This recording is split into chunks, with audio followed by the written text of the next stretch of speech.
Hey guys, and welcome back to Battlefront updates and some more Star Wars Battlefront 2 content. In this video I wanted to talk about a topic that a lot of you have requested, although I have talked about it in my live stream with Dennis and probably in some of my other live streams as well. So if you already feel like you know everything about the cooling flush system in Star Wars Battlefront 2, well, feel free to skip this video. But I keep seeing comments about people wanting me to cover this topic in a specific video, so here we go. First of all, the cooling system in the previous game was quite simple. You shoot until it overheats, or you wait for it to cool down before you keep firing, and when it overheats you can hit the reload button in the yellow area to cool down the weapon, or just let it cool down by itself. And if you miss the yellow area, it would obviously overheat for even longer. In Battlefront 2 they've taken this to the next level, which I was actually quite impressed of, because I wasn't really sure how they could make it more interesting while still not using an ammunition system like in Battlefield. However, they did a pretty good job on this. So there's a couple of new additions we can talk about. First of all, the weapons usually take a lot longer to cool down by themselves. It also depends a lot between the different classes and blasters, which I thought was quite interesting, such as the heavy takes a very long time for the weapon to cool down, whereas for the specialist it doesn't take nearly as long time. And the other big addition is that you can manually cool and flush your weapon. So before it actually overheats, you can press the reload button and it will start going down, but you can't shoot during this time.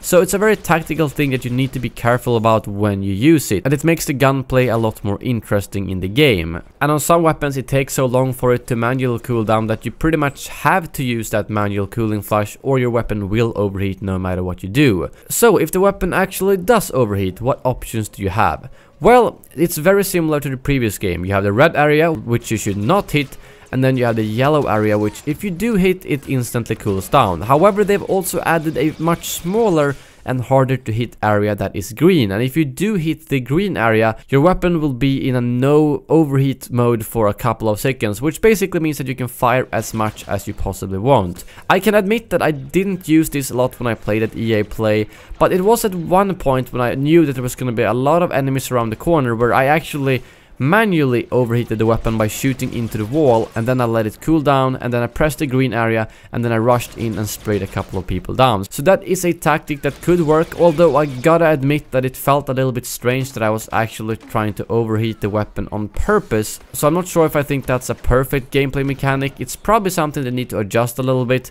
but the fact that the whole cooling flush system has a lot more depth compared to the previous game is something that I think is a lot of fun, both with the manual cooldown as well as the extra green area. And again, the big difference I did notice was that the cooldown was very different from weapon to weapon, and that's probably because of this manual cooling flush that makes it more viable to have some weapon that takes 5 seconds to cool down and some weapon that takes 30 seconds, because you always have the option to cool it down yourself. And lastly, I also wanted to mention that the actual areas for the different types of cooling flush when the weapon overheats can be quite different as well. I didn't compare very carefully between every class and weapon. However, I did notice that Han Solo's was very different, because the yellow and green area is actually pretty close to each other, which isn't the case on the normal blasters. So that is another adjustment they've made to make sure that the area isn't at the same place with every weapon, and that you can't just get a muscle memory for it, but you actually gotta look on the screen and try to time it perfectly,